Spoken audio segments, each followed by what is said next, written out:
अमेरिकी सदर ट्रंप की जानिब से भारी टैरिफ के ऐलान ने मोदी सरकार के सारे कसपस निकाल दिए।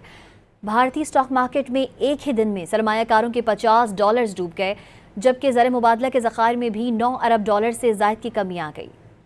मोदी की चापलूसी, खुशामद और अमरीकी सदर से झप्पियां भी काम न आईं। अमरीका को अपना दोस्त मानने वाला भारत अब अपनी दोस्ती बचाने की सर तोड़ कोशिश कर रहा है, लेकिन ट्रंप ने भारत को दो टोक अल्फाज में बता दिया कि टैरिफ का तनाज़ा हल होने तक भारत के साथ तिजारती मुज़ाकरात नहीं होंगे। ट्रंप की जानिब से 50% भारी टैरिफ आयद होने के बाद भारत ने अमरीकी असलहा खरीदने के मंसूबे को भी रोक दिया।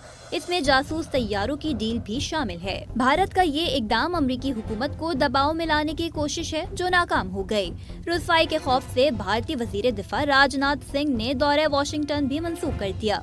50% टैरिफ आयद करने के ऐलान के बाद भारतीय स्टॉक मार्केट में शदीद मंदी का आलम है। भारतीय सरमायाकारों को अरबों रुपए का नुकसान हुआ है। माहिरीन के मुताबिक सिर्फ जुमेरात को गैर मुल्की सरमायाकारों ने भारतीय मार्केट से तकरीबन $50 अरब निकाल दिए, जिससे मार्केट पर शदीद दबाव पड़ा। खुद को ताकतवर समझने वाला भारत अमेरिका की धमकियों के सामने कमजोर पड़ने लगा। भारत की सरकारी ऑयल कंपनीज ने रूस के बजाय अमेरिका, ब्राजील और लीबिया से तेल खरीदना शुरू कर दिया। ब्लूमबर्ग की रिपोर्ट के मुताबिक अब भारत की कंपनीज आइंदा खरीदारी के लिए हुकूमती हिदायत का इंतजार कर रही हैं।